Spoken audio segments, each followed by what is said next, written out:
So a little bit about myself before we begin. I've been at the Fed for 25 years. This is my only place of employment and have enjoyed my time here a lot. I am an economist. I have a degree in applied economics, a master's degree from the University of Minnesota, and started out looking more at regional economics and then got involved in this particular issue with Art Rolnick, who is here as well in the back, of our former director of research. That was back in 2003 when we released our first paper.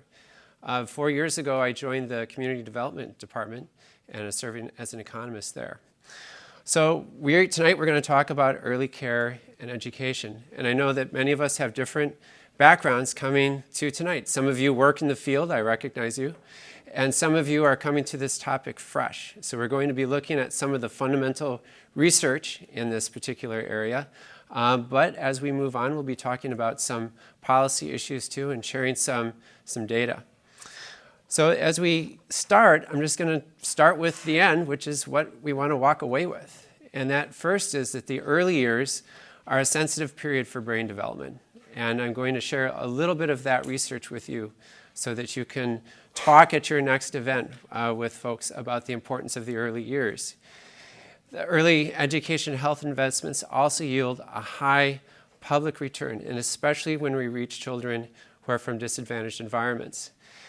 We're going to start the talk by looking broadly at investments in young children in early childhood development, but then we're going to narrow in on this topic of early care and education and what child care means not only to children, but as workforce infrastructure that allows parents to enter the workforce and be productive at their jobs. And finally, to look at public policy, the importance of providing resources to low to moderate income families to access a variety of high quality early care and education programs. To begin with, I'll talk a bit about the Federal Reserve. Then we'll move into looking at some of the research that Art Rolnick and I have looked at over the years. We'll then hone in onto the aspects of the early care and education market that are important, the participants and what that market looks like. And then we'll end with looking at some of the investments that Minnesota has made in this area and where some more could be made going forward. So those of you who are on the tour need no introduction to this map. This is the map of the Federal Reserve System, the 12 reserve banks and the Board of Governors that make up that system. We're responsible for managing the flow of money and credit in the economy in such a way as to achieve stable prices and also achieve maximum employment. We're one of the institutions that regulates banks. We oversee the entire system of payments, and we are also the bank for Uncle Sam. That is, we provide services for the U.S. Treasury. As I mentioned, I'm in the Community Development Department. And this department started after the Community Reinvestment Act that was passed in the late 1970s. And as part of this, the Federal Reserve got involved to create this department to make linkages between financial institutions and lending opportunities in low to moderate income communities. Our departments look at a variety of community development issues around our 12 reserve banks and the Board of Governors, anything from workforce development to issues around housing. Some banks even specialize in transit or rural development. And so this research now is on early childhood development is housed within community development. But as I mentioned, this started back more in our research area with Art. And with this paper, Early Childhood Development, Economic Development with a High Public Return. Back in 2003, we made a case that if you're going to focus on economic development, where are you going to achieve that high rate of return? And we argued that it's important to invest in human capital and that on the margin you would achieve the highest rate of return if you spent that dollar in a young child before that child reached kindergarten. We walked through two pieces of research that help make that case. The first goes to brain development, our first takeaway. The early years are a very sensitive period for brain development. This is a slide from the Center on the Developing Child, bring it back here, that depicts the parts of the brain that are accelerating and growing fast in a child's brain during the first few months and years of life. During the first year of life, the parts of the brain that regulate sensory pathways are peaking in their development, also language. And during the first couple of years, the parts that regulate higher cognitive functioning are peaking in their development. You can also look at this story in terms of pictures such as this.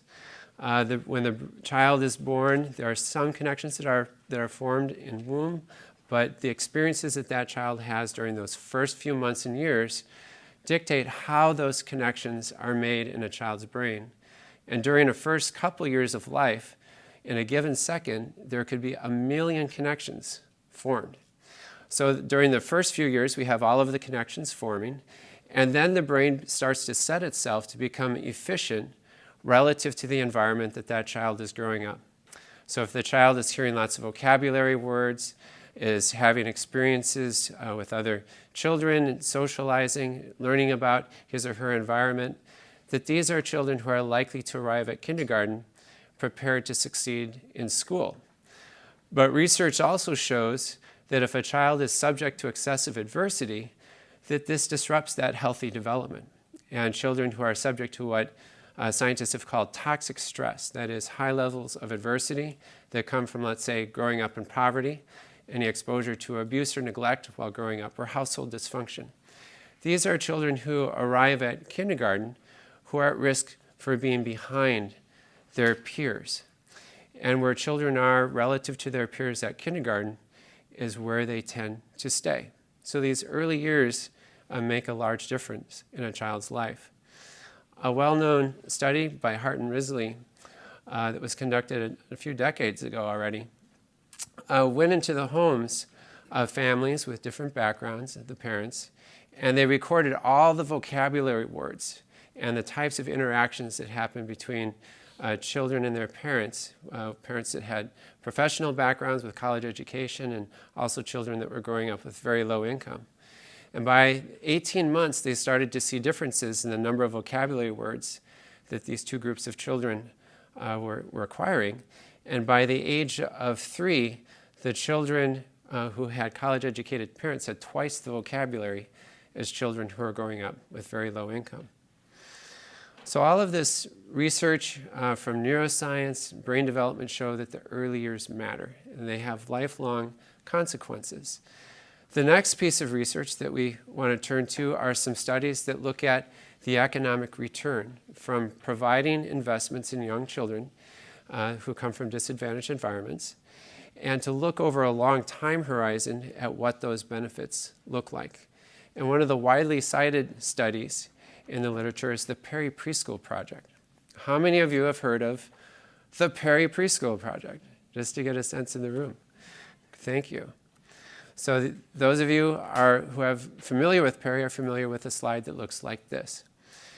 This is a cost-benefit analysis of the Perry Project. The children who received the Perry Preschool program attended for 2 years at ages 3 and 4. They had well-trained teachers. The teachers were paid at the same level as teachers in the rest of the school system there. And the teachers also visited the homes of those young children to reinforce lessons learned in the classroom in that home environment. And the researchers were able to keep track of the participants now up to the middle 50s. So the children were randomly assigned to either be in the Perry Project or to be in the control group. And so here are the implications for some of the results. So first of all, we have the cost of the program. In today's dollars, the Perry Project costs about $12,000 per child per year. We then see savings to the K through 12 system because they saw reductions in special education. There are higher participant earnings. That is, at the follow-up surveys, they were able to check to see what employment and wages the Perry graduates were earning relative to the control group. Now, most of that is a private benefit, but some comes back to the public in the form of higher tax revenue. And then we see reductions in crime. So all crime rates in the Perry Project were essentially cut in half, from felonies to misdemeanors. And we see savings to the criminal justice system due to reductions in incarceration costs and court costs and reduced need for police protection, and also reductions in costs to the victims of crime. So when we add up all of the benefits relative to the costs, it's a very high ratio of benefits to costs. $16 returned for every dollar invested.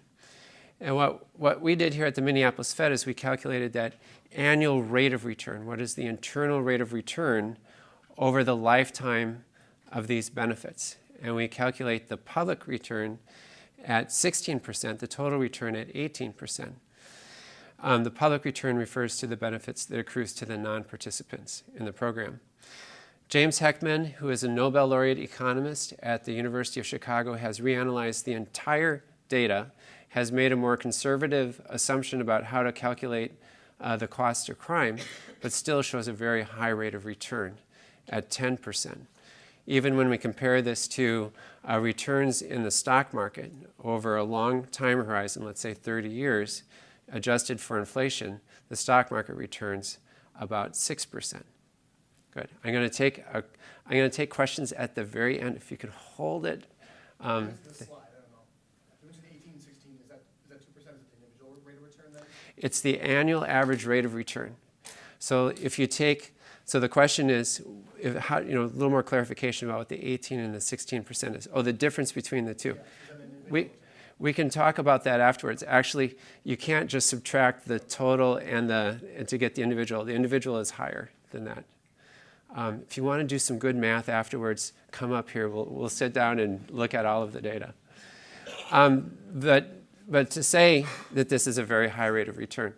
Some benefits that have been recently found at this interview of participants at the age of 50 have not been included in these benefits. And they actually are showing intergenerational effects.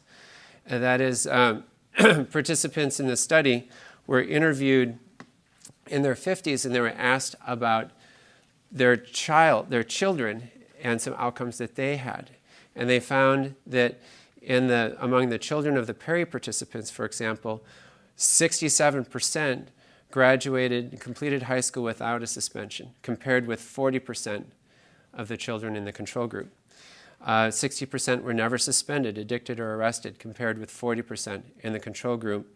And 59% were employed full-time or self-employed, compared with 42% in the control group. So it's showing evidence that you can actually impact the next generation of children with this early intervention. The Perry Project is joined by 3 other long-term studies that use this economic analysis to show what the economic return is. The Abecedarian Educational Child Care Project was conducted in North Carolina in Chapel Hill. This was a full-day program starting at just a few months of age up into kindergarten. And they found that children performed better in school. They were less likely to need special education, 3 times more likely to go on to college. And in their 30s, they were able to conduct biometric measures of the children who attended the Abecedarian versus the control group, and they found that they were better health impact. In fact, they were less likely to have the precursors of heart disease and diabetes. The Chicago Child Parent Project is a 2-year program that provides preschool and also parent education. They found benefits that look similar to the Perry Project. And the Elmira Prenatal Early Infancy Project is the start of what is known as the Nurse Family Partnership Home Visiting Program, where a registered nurse counsels an at-risk expectant mother starting in pregnancy through birth and until the age of 2. And there they found that the family was more financially stable, that the children performed better, and they had better school readiness, and also had reductions in juvenile crime. So all of these ratios are over 1. So what does that mean? Getting a positive return on investment. And when we look at internal rates of return, they range from 7% up to nearing 20%.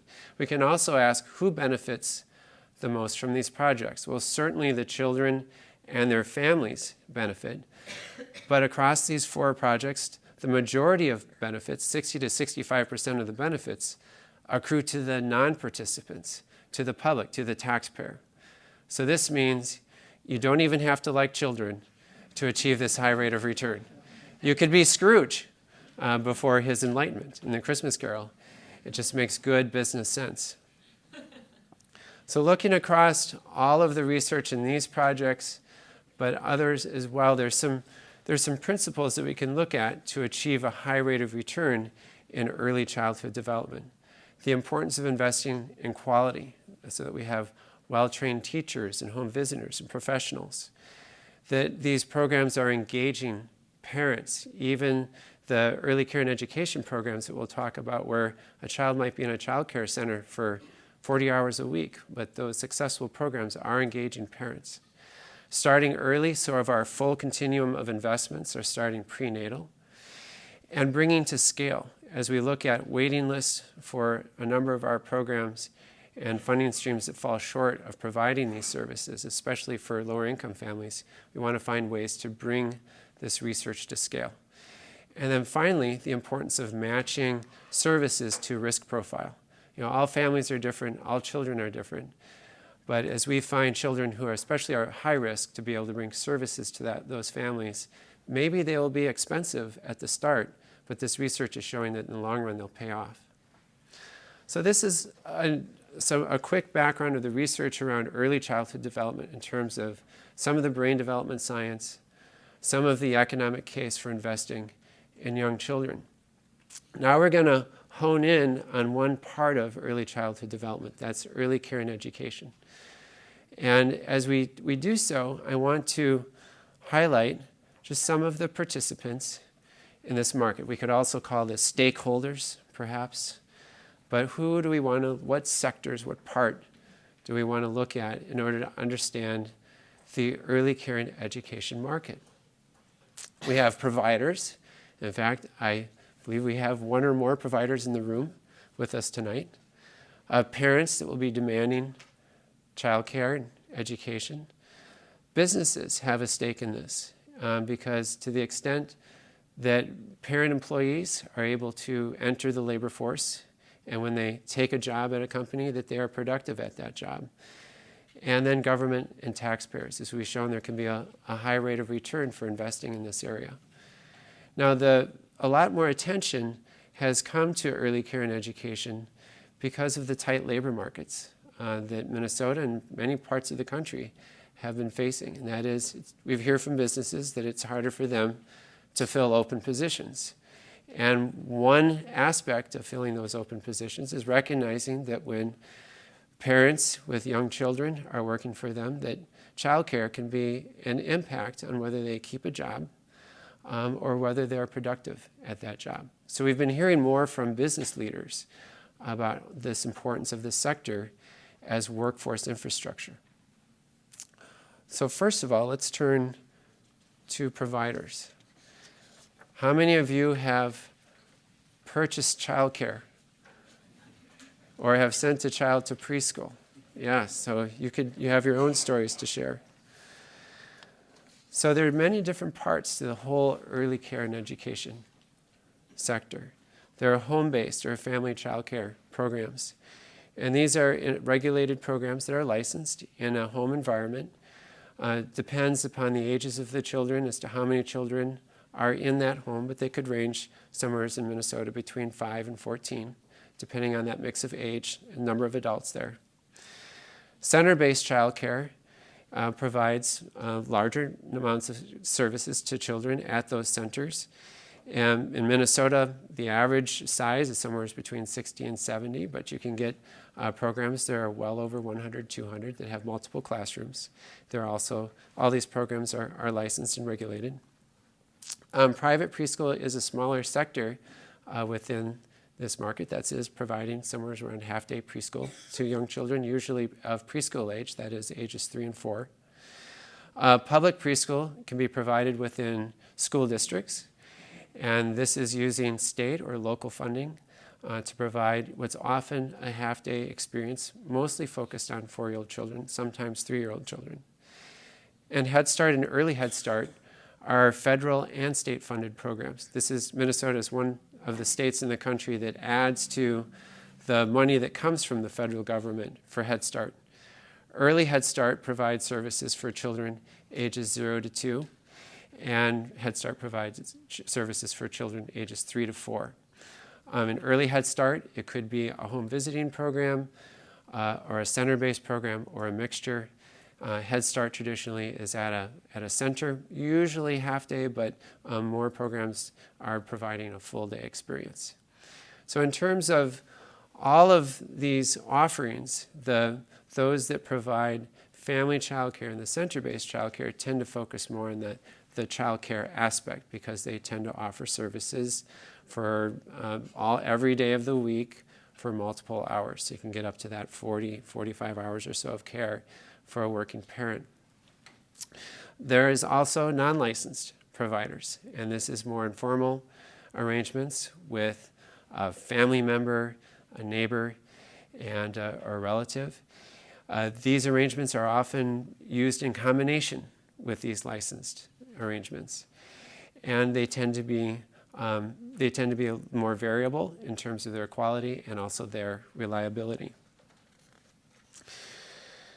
In Minnesota, if we take all of the capacity within the licensed childcare area, if we have 10 children, there would be 4 licensed childcare spaces for every 10 young children under the age of 5. It's a challenging sector, and as all surveys and research about childcare shows, that margins are lean. It relies on labor. You need human beings to provide this service. You're not going to be able to farm this out to technology. We need people to care for our young children. And the ratios for infants and toddlers, of course, are fewer children relative to that caregiver, and then more children to caregivers as we get up to preschool age children. In Minnesota, the average hourly wage for a child care worker is $11.61. So it's a low compensation. And those that run programs are challenged with keeping employees on their staff and not turning over. As you can imagine, one of the aspects of quality is to have continuity of care. This is what prices look like within the markets, both within the Twin Cities and also in greater Minnesota for childcare, which represents 58% of capacity within the childcare market in Minnesota, and within family childcare, which represents 42%. So for a center within the Twin Cities, that could be around $15,000 on an annual basis. Basically what you see here is taking the weekly rate and multiplying it times 50. So we have a 50-week year. For family-based programs, they are less expensive, but still it can be a substantial amount of family income in order to send a child to childcare. Now we'll turn to the parents. So parents are facing choices of trading off parental care for childcare. And I say this for some families, especially single-parent families, there's really not so much of a choice. You need to find some way to get out there and work. For two-parent families, they may be more in that way of negotiating. Do we have 2 parents in the workforce, or do we have one stay home and provide childcare? And what are parents wrestling with, or what are those factors? One is first just the preferences for work relative to childcare. Next is just what's happening in labor markets. If wages and benefits and job conditions are good, that might lean parents towards choosing to work and sending their child to childcare. Also, parents are going to have a threshold for what they will consider as quality. That is, they want to have teachers who are well trained, that the program's following a curriculum, that they're providing an enriched experience for their children in those settings. Parents that have a high threshold are going to be more selective in their childcare choices. And then, of course, the cost of childcare, which you just saw, which is the price component. And we also need to add in transportation to that cost.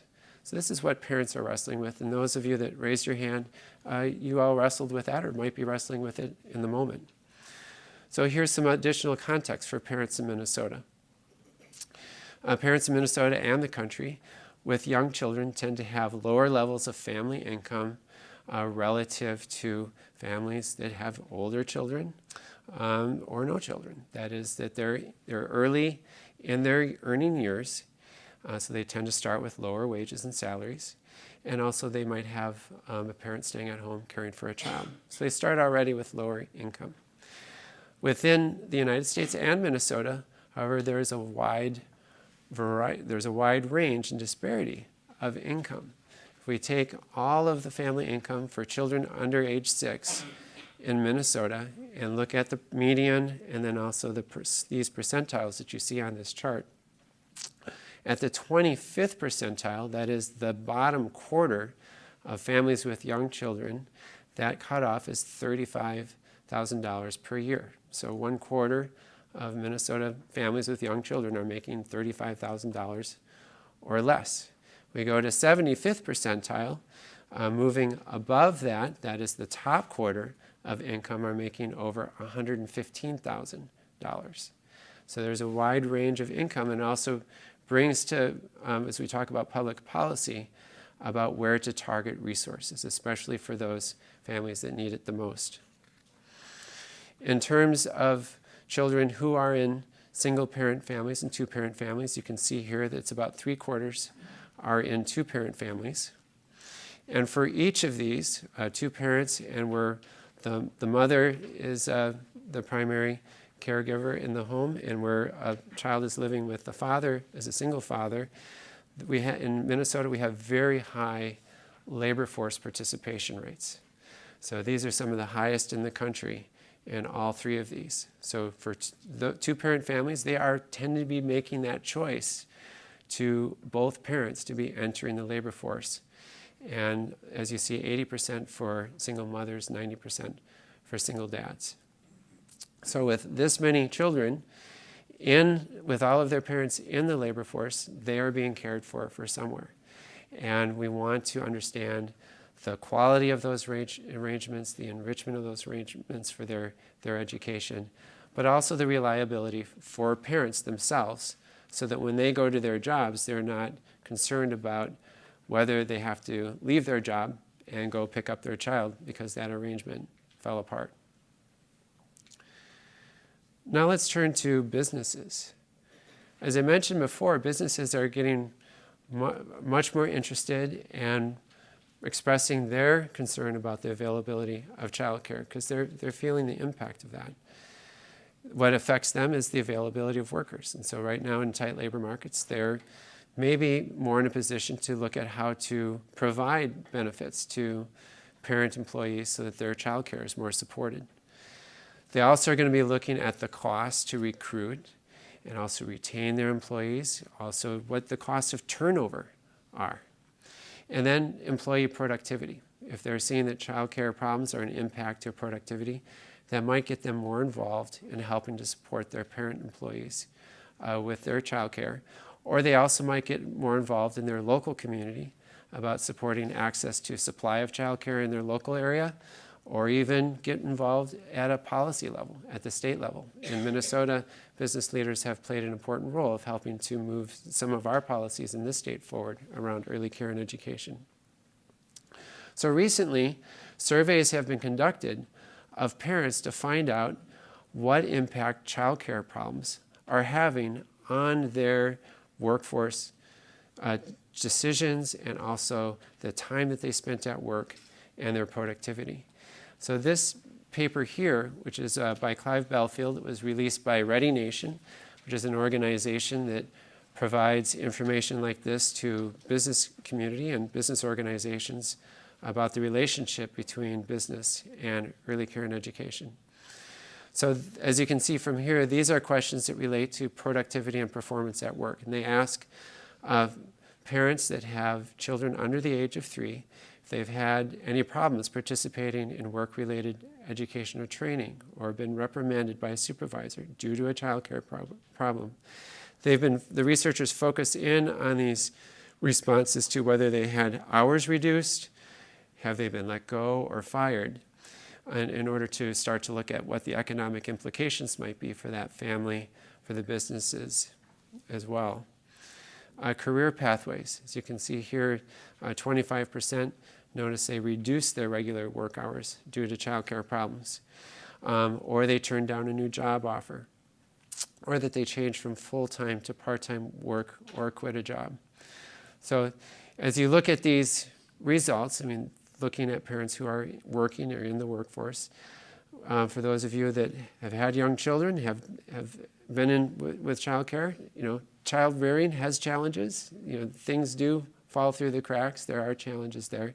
But you can imagine that a system that is more reliable could potentially help support these parents that are having these difficulties. So businesses have been able to focus on some of these results and think about where they position themselves in terms of providing support with childcare. So based on these parent survey results, what the research paper does is look at the 11 million families that have young children and parents and consider where they are working and then estimate what the losses are to parents due to lost earnings and extra costs of job searching, cost to businesses because of their lost revenue and extra cost to rehire, and then also reductions to taxpayers because there's lower income and tax and sales tax. So in response to this research and just to experience on the ground, business leaders have taken some steps, such as providing on-site childcare for larger companies that are able to do that. For those companies that have provided on-site childcare and have stuck with it over the years, they have claimed that while they subsidize that service, they do receive benefits in terms of reducing turnover. Companies also can provide employer-sponsored dependent care, which provides flexible spending accounts that allows employees to exclude taxation up to $5,000 that they would then spend on childcare. Businesses have also started to be creative, especially in rural areas where it's even more challenging to find childcare, to help to work with either family-based programs, family childcare programs, or centers to sponsor slots, specific spaces to guarantee that there would be space available for their parent employees to have access to childcare. And some just directly pay to help support their own parent employees with their childcare expenses.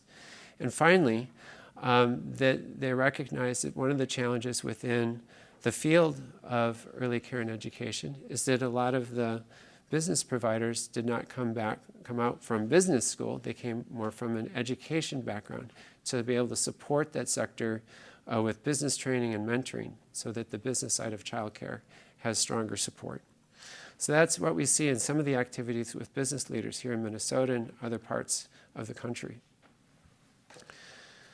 So now we're going to turn to the taxpayers and what Minnesota has done in terms of early care and investments within this state. So this is a chart here that shows different funding categories. And starting at the bottom is the Child Care Assistance Program. And what Child Care Assistance does is provides subsidies to low-income families to be able to use that subsidy at a licensed family child care program or a child care center. And the subsidy is, if you look at reimbursement rates, they tend to fall short of the true full cost of providing care. So for those who are in the field and are receiving those subsidies, they often fall short of what it costs to provide it. But businesses are looking at how to be able to use that subsidy as a source to help that continuity of service to parents that have them. So child care assistance is both federally and state funded, and you can see is a large share of the support in this sector. Then we come to Head Start, which includes early Head Start, and then to the school district funding. School districts could include support mostly for 4-year-olds, sometimes for 3. And then finally, early learning scholarships. And what early learning scholarships are is a mechanism to provide resources to low-income families so that they can access a variety of programs that are included in all the ones that I mentioned before. That is, they can use their scholarship to access a program that's provided by a school, public school, by Head Start, or a family child care or a child care center. The programs need to be in this state's quality rating system that is called Parent Aware.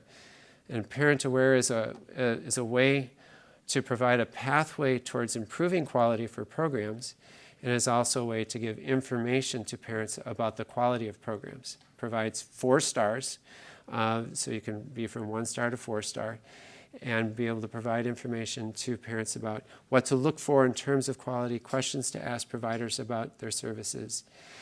And early learning scholarships are also able to be flexible and that they follow the family on where they choose to use that scholarship.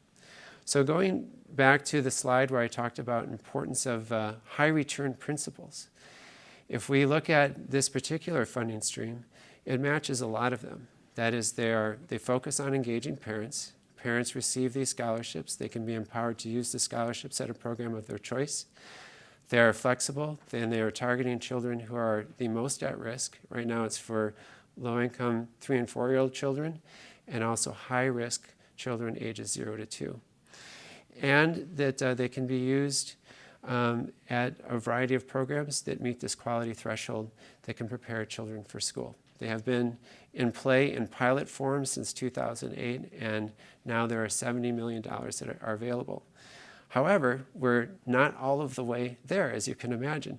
The good news about the chart that you're seeing here is what? It's going up. A colleague of mine just looked at this chart earlier today, and he said, you know, sometimes I wish these charts would go back to 2000. Why did he say that?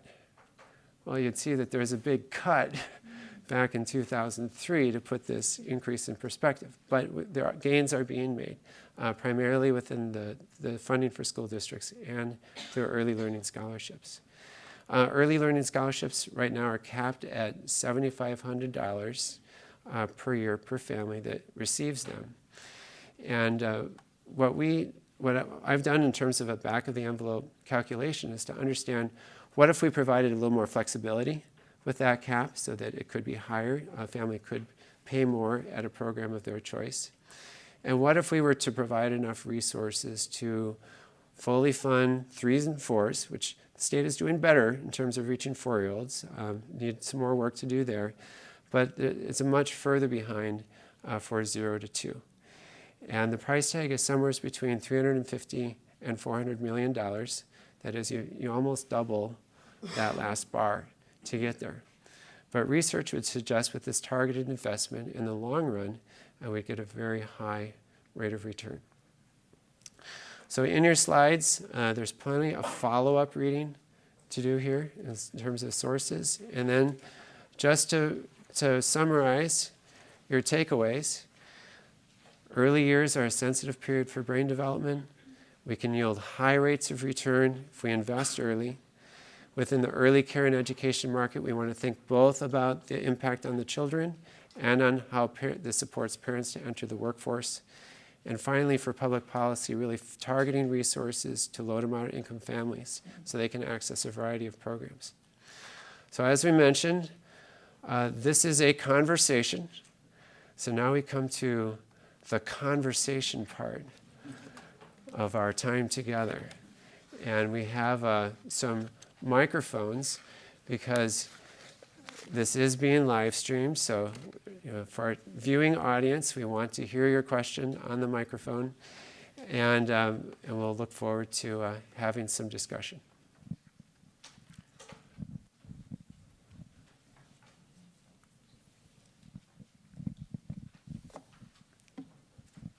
Hello. I wrote down my question because I'm a public school teacher and this is the first week of school, so I'm barely coherent. So the needs of the child are not always aligned to the demands of his or her parent's employer. And you referenced extended day childcare totaling or exceeding 45 hours a week.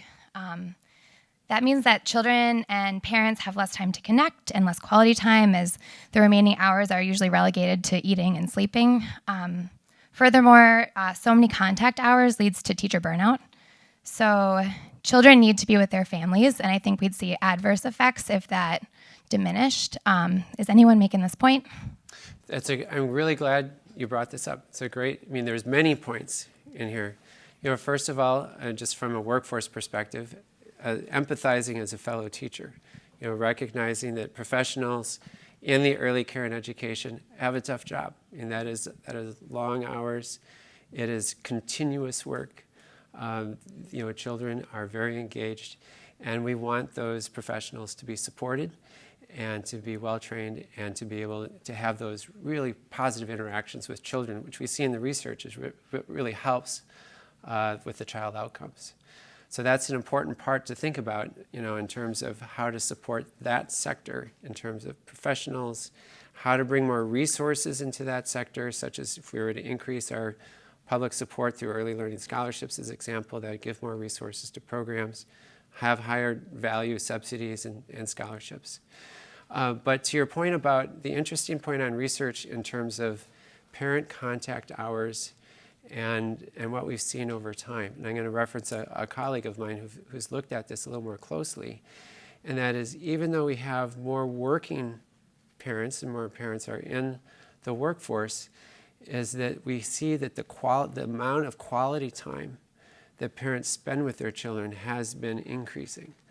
So even though we see the tension, and these are the choices that families have to wrestle with. Do I have child in childcare, or do we have more contact hours together?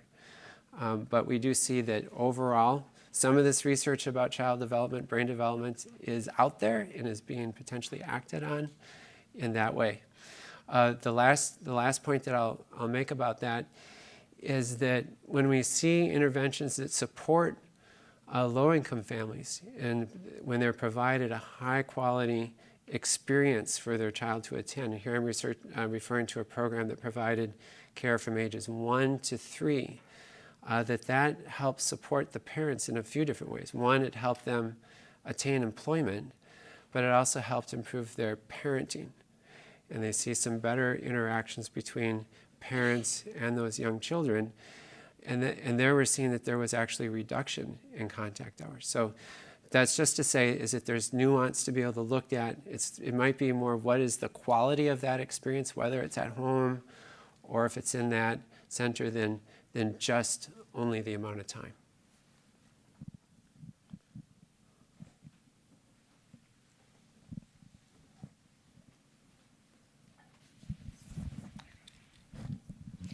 If this information has been known for many years or maybe many decades, why doesn't the federal government come up with something where children start education before 5 years old and say that has to be done so that you get better educated people in the long run? So, well, a few different responses there. Children don't vote, for one. So their interests have to be spoken for by others. But it does call the question. I think the research that you're hearing from tonight, a lot of this could have been a similar presentation 15 years ago. What is our half glass full, half empty story here?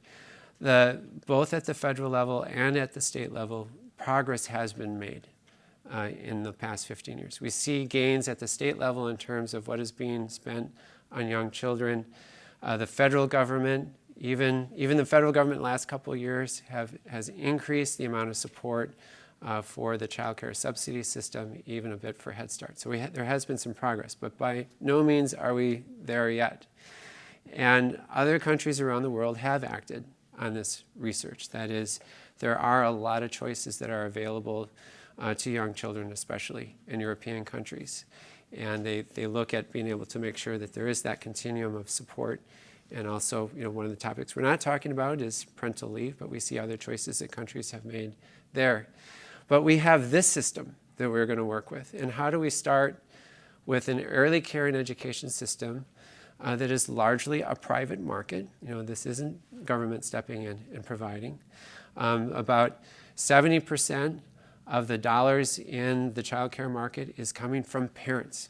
So it's parents paying for child care. All of the subsidy and public support that I shared with you before is a relatively smaller percent.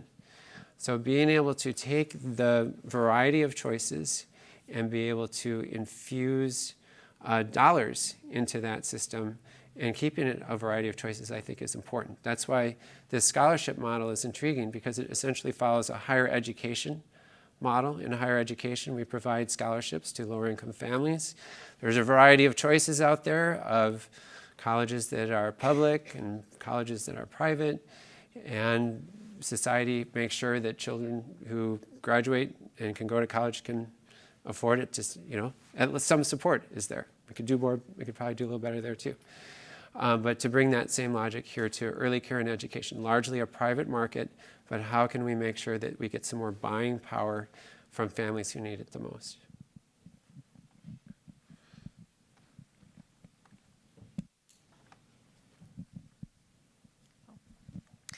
Hi. When I have conversations about early childhood programs in the community, there are quite a number of those conversations that include wondering about how we define quality.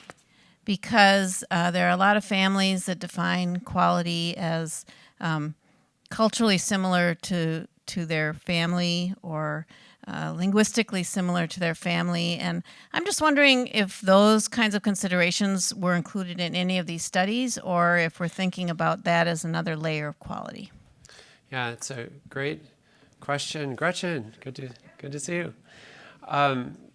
The quality, last year we had a conference here in last October. It was to commemorate the 15 years that the Minneapolis Fed's been working on this issue. But we focused a session specifically on quality and how to articulate what we know about quality and how to advance quality. And the field's still working out some aspects of that. But what we do recognize, as I mentioned before, is that interaction between a teacher and a child and what happens there during that interaction, that responsiveness, is what helps support that early learning.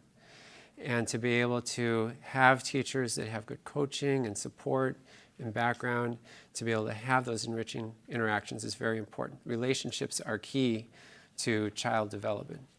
The other piece is curriculum that helps to provide a strategy and some intentional strategy to move forward through the day and through the week and through the months within a program. And while there isn't an anointed curriculum, we do recognize that there are curriculum that have been identified as being able to walk through a program and to help support this quality interaction. So those are two parts that often get talked about. And it's more that the field is learning about. Of course, facilities are also coming to fore as an area to look at in terms of making sure that we have a facility that is sound and provides good space for young kids. But I think it's a nuance that it's hard to train parents to go out and look for the conversations that you're mentioning, and to be able to have parents be able to step in and find out, like, what are the interactions like? What is this curriculum following? How do I find out about how my child's development is moving forward? These are all areas that high quality programs are really lending themselves to do, whether they're smaller programs in homes or at centers. Parent Aware is this state's offering to be able to help put guidance and framework around what quality is. It's also a system that has been learning over time. Evaluations of Parent Aware have been able to go out and be able to look at what child outcomes are relative to the types of programs that they go to, and from that information come back and retool that system. So quality is still an important discussion that we're having. Yeah. Hi, Rob. When we think of childcare, we often think of it as a service that helps other parents to go to work, but it really is more of a three-pronged stool sort of thing, where in and of itself, childcare is a business, and it's quite a large one in Minnesota. And then the other piece of that is that we are building brains, getting our next generation of workers started off in a nurturing, warm environment. And so can you talk to those two things a little bit? The business and the future workforce. Yeah. So as mentioned during the presentation part, is that the business side of childcare is important because the program can only be as successful as it is able to keep those doors open, operations moving. And as a sector, it's relatively large within our economy. If you add up all of the amount of receipts and the amount of employees that are working there, I mean, this is a sector that should be well established within chambers of commerce or on the table of business development programs to think about the size of the child care sector. But they tend to be smaller businesses, and as I mentioned before, tend to be professionals who are coming more from an education standpoint as opposed to the business side. So being able to work with organizations that help to support that business side, that business training is important. First Children's Finance is a program here in this state that provides some of that service. Also in other parts, especially in rural areas, they have a rural project. Imagine the initiative foundations have been supporting the business side of childcare also throughout rural Minnesota. And this is where within a smaller community or even a larger community like this, if you can bring professionals from business to mentor some of the childcare providers, this could be a way to help support their business skills and be able to show, like, here's some strategies around marketing or pricing your program or how to work with budgeting and so on. The second part is that long-term perspective in terms of workforce, is that in the early part of the presentation, when we looked at aspects of the peri-preschool project or the Abecedarian early childhood project, these investments in young children can happen in a variety of settings. You know, the quality, the interaction between the teacher and the child can happen in a small group setting, can happen in a center, can happen in a public school. It's just we want to be able to wrap those children around that support and education. So the child care market to be really thought of as helping to produce our future workforce, the next generation of workers, is very important. Hello. Do you have an opinion if a more universal basic income approach would have a similar outcome, like just giving parents money? Would that produce some of the same results as opposed to these kind of fine-grained scholarships? So whether to just write a check and say, use this money. Yes, I haven't compared the results of, I haven't statistically, looking at research to match them together. What is the benefit of, let's say, an early learning scholarship is that you're able to target and to where those resources would be going to high quality early childhood development. So you're supporting a specific direction for those funds. With that said, research has been conducted to be able to show, and actually there's an important research project underway to look at the impact of just more income for families with young children.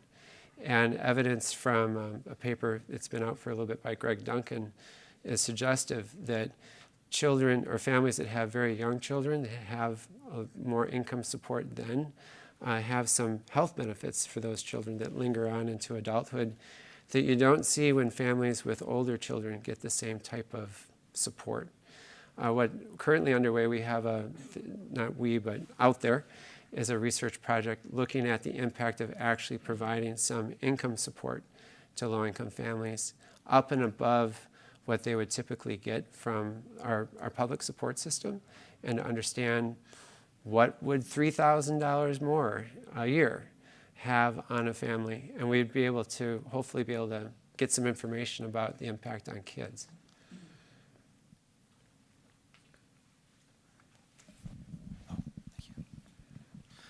So you talked a little bit about how a lot of the research that was done in here was in the context of a greater choice architecture in the U.S., to where we kind of pursue more of a variety of choices and giving parents that choice to have in the context of our child care system. I was wondering if you could extrapolate a little bit on kind of a more choice-based approach versus, let's say, a Scandinavian model that you had mentioned that might be more state-centric. I wonder if you see these returns of 16 to 1, 18 to 1, why markets haven't internalized that, and why maybe a more state-centric approach might be appropriate. And if you could just talk a little bit about the difference of those two. Yeah, the reason why those high rates of return that you saw early on have not been internalized, because you make a very good point. If you have an investment in a market that's showing 18%, it's not going to sit on the table very long. That is going to get eaten up. But the benefits, the return on investment that we're seeing is diffused. It's spilling over to all of society. And that's why we don't see that particular private sector coming in and like, okay, let's provide early child care and try to see if we can get that 18%.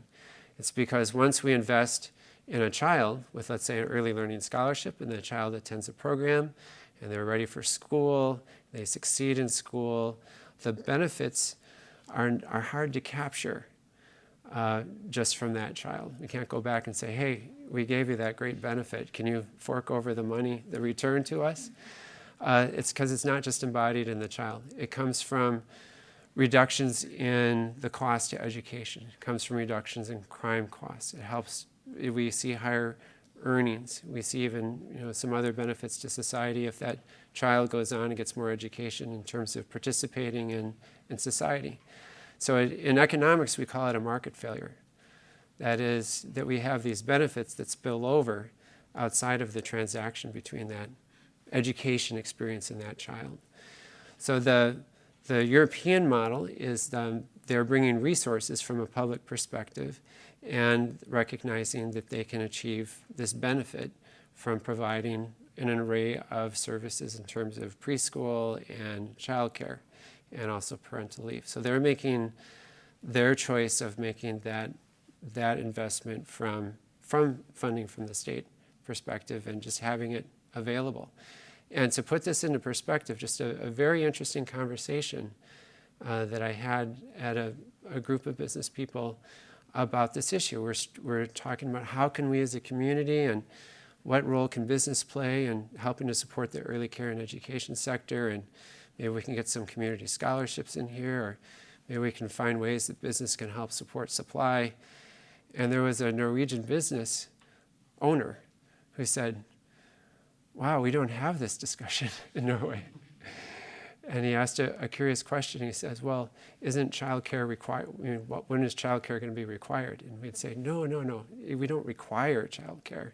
That's a choice of the families. And his point was, no, in our country, actually, if a parent wants it, the government is required to provide the service. Okay, so that's looking over the Atlantic Ocean. It's a different system. They're making a lot of different choices. So to internalize that high rate of return, I think our strategy going forward is going to be different than Norway.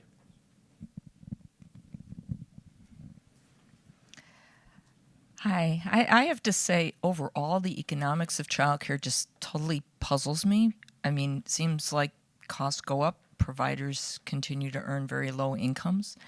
And then I also wonder a couple of things in regard to what you presented.